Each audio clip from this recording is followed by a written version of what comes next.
The shimmering confetti still clung to my hair, a bittersweet reminder of a celebration that had curdled into something cold and sharp.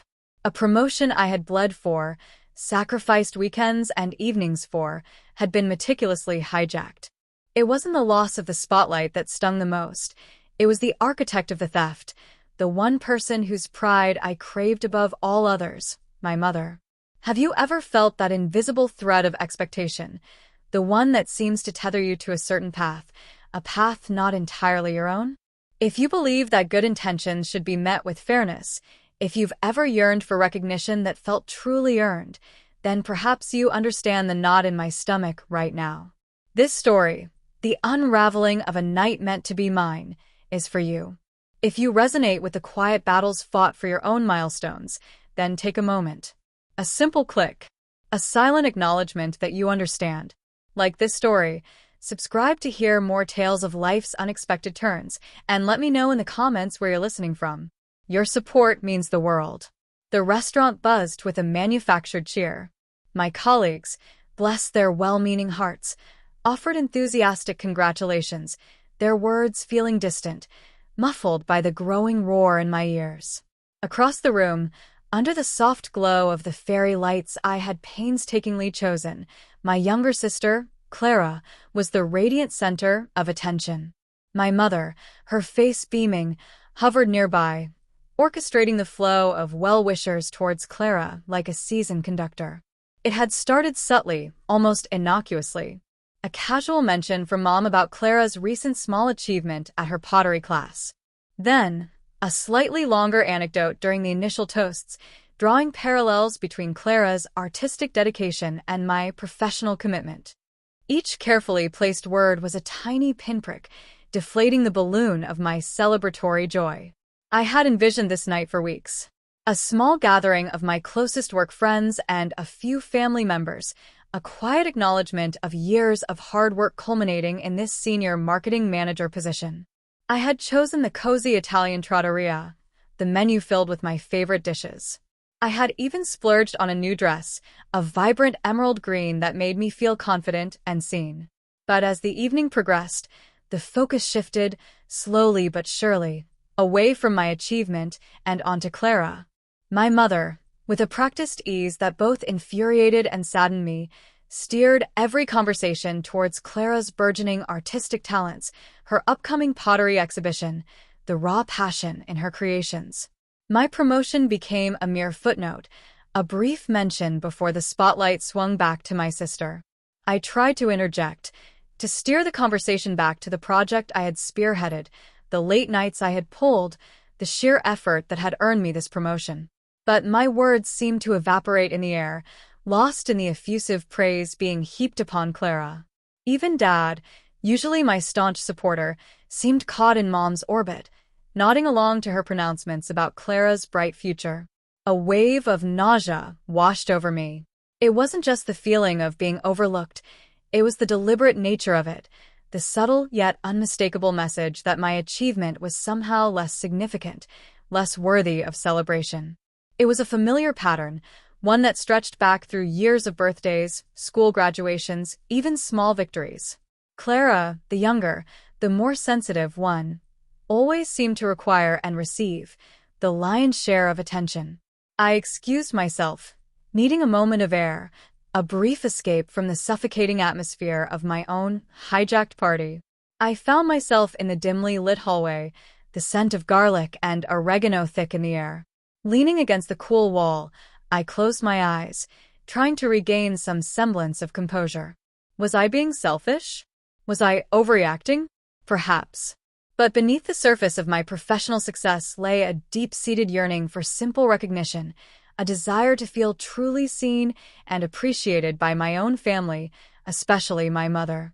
A hand on my shoulder startled me. It was Liam, my colleague, and one of my closest friends at work. He looked concerned. "Hey, are you alright? You've been quiet." I managed a weak smile. "Yeah, just a lot to take in, I guess." He didn't press, but his knowing gaze told me he had noticed the shift in focus, the subtle sidelining of my achievement. "Well," he said, his voice low, "you deserve all the accolades, Alara. Don't let anyone dim your shine."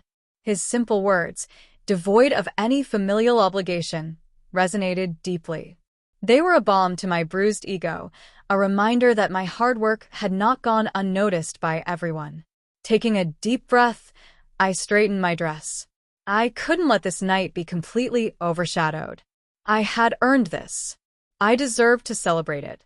Returning to the party, I tried to re-engage, to steer the conversations back to my promotion. But it was like trying to swim against a strong current. My mother's voice, bright and insistent, always managed to redirect the flow back to Clara's artistic endeavors. The final straw came when the restaurant manager approached our table with a small cake, a congratulatory message piped in elegant script. As he placed it in front of me, Mom clapped her hands together. "Oh, how lovely. Clara, darling, why don't you say a few words? You're so much better at these spontaneous things." A hush fell over the table. All eyes turned to Clara, who, ever the performer, beamed and launched into a charming anecdote about her artistic inspiration, somehow managing to link it, however tenuously, to the celebratory cake in front of me.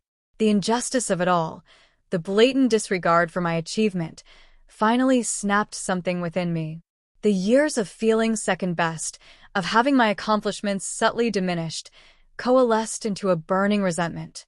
I stood up, the scraping of my chair against the wooden floor silencing the remaining chatter. All eyes were on me now, a mixture of curiosity and apprehension on their faces. I took a deep breath, my gaze sweeping across the room, settling finally on my mother, her smile faltering slightly. "Thank you all for being here tonight," I began, my voice surprisingly steady. "It means a lot to me that you came to celebrate my promotion." I paused, letting the weight of my words sink in. "However," I continued, my voice gaining strength, "it seems there's been a slight misunderstanding about the purpose of this gathering." Another pause. The air crackled with unspoken tension. Clara shifted uncomfortably in her seat. My father's brow furrowed. "This party," I stated, my voice clear and unwavering, "was meant to celebrate my achievement, my hard work, my dedication to my career." I looked directly at my mother. But somewhere along the way, it seems the focus has shifted. And while I am incredibly proud of Clara's artistic pursuits, tonight was supposed to be about something else. I took another breath, the silence in the room amplifying the beating of my own heart. This was it, the point of no return. "So," I said, my voice resonating with a newfound resolve, "I think it's time we acknowledged that." I reached for the microphone that the restaurant had provided for toasts, my hand trembling slightly. The small gesture felt monumental. "To my promotion," I said, my voice ringing out across the room. "To the years of hard work that led to this moment. And to the hope that, in the future, my achievements will be celebrated for what they are, without the need for comparison or redirection." I paused again, my gaze still locked on my mother, whose face now held a mixture of shock and something akin to hurt. "And with that," I continued, my voice firm, "I think this celebration is over." A collective gasp rippled through the room. My colleagues exchanged bewildered glances. Clara's mouth hung slightly open. My father looked as though he wanted the floor to swallow him whole. My mother finally found her voice, her tone sharp. "Alara, what are you doing? This is embarrassing." "What's embarrassing, Mom?"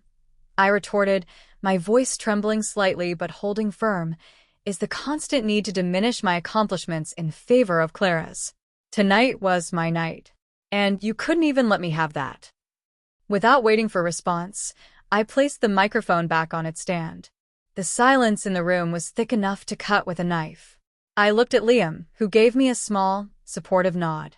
I offered him a weak smile in return. Turning back to my family, I said, my voice softer now but still resolute, "I need some space. I need to feel like my own achievements matter, at least within my own family." And with that, I walked away. I didn't look back. I could feel their eyes on me, the weight of their shock and disapproval pressing against my back. But I kept walking, out of the restaurant, into the cool night air, the remnants of confetti still clinging to my hair like fallen stars. The The silence outside was a welcome balm after the stifling atmosphere inside. I stood on the sidewalk for a moment, taking deep breaths, the city lights blurring slightly through the unshed tears in my eyes. A part of me felt a pang of guilt, a familiar ache at the thought of disappointing my parents, especially my mother. But another part of me, a stronger, more resilient part, felt a sense of liberation. I had finally spoken my truth, drawn a line in the sand. My phone buzzed in my purse. It was a text from Liam. "Want to grab a drink?" My treat. "You were amazing tonight." A small smile touched my lips. Maybe this wasn't the celebration I had envisioned, but it was a start. A start to acknowledging my own worth, to setting boundaries, to finally stepping out of the shadows and into my own light. The following days were filled with a tense silence at home. My mother barely spoke to me, her disapproval radiating in the tight set of her jaw and the coldness in her eyes. My father attempted a few awkward conversations, trying to mediate, but the underlying issue remained unresolved. Clara, caught in the middle, mostly kept her distance. The promotion at work was a welcome distraction. The new responsibilities were challenging but invigorating. My colleagues were supportive, and I thrived in the environment where my contributions were valued and recognized. But the emotional fallout from the party lingered. The realization that my own mother couldn't celebrate my success without turning it into an opportunity to highlight my sister's achievements was a painful one. It forced me to confront a dynamic that had shaped my entire life, a subtle but persistent undercurrent of feeling less than, of always being relegated to the supporting role in my own family's narrative. One evening, a week after the ill-fated party, I found a note slipped under my bedroom door. It was from Clara. "Ilara," it read, in her familiar looping handwriting. "Mom is being Mom. But I wanted to say that I do think it's amazing about your promotion. You've worked so hard. Maybe we can talk." A flicker of hope ignited within me. Clara and I had always had a complicated relationship, colored by the unspoken dynamics of our family. But beneath the surface, there had always been a bond, a shared history. I found her in the living room, curled up on the sofa with a sketchbook. She looked up as I entered, her expression a mixture of nervousness and sincerity. "Hey," I said softly, taking a seat opposite her. "Hey," she replied. I'm sorry about the party." Her words surprised me. "You are?" She nodded. "It wasn't fair to you. Mom, she gets carried away sometimes.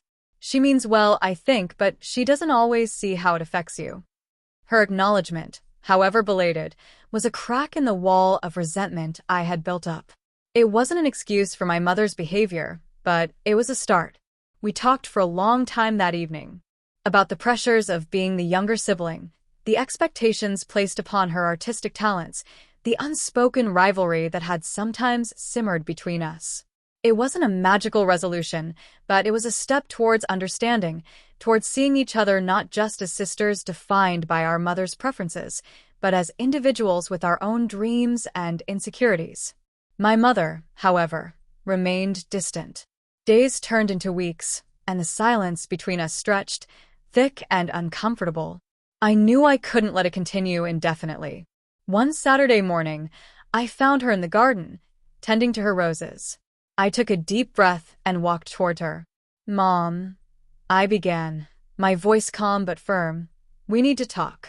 She didn't look up from her pruning shears. "There's nothing to talk about, Ilara. You embarrass me. You embarrassed your sister, in front of everyone." "Mom," I persisted, "I wasn't trying to embarrass anyone. I was trying to have my achievement acknowledged.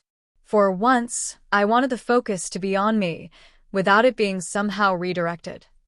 She finally looked up, her eyes filled with a familiar mixture of defensiveness and hurt.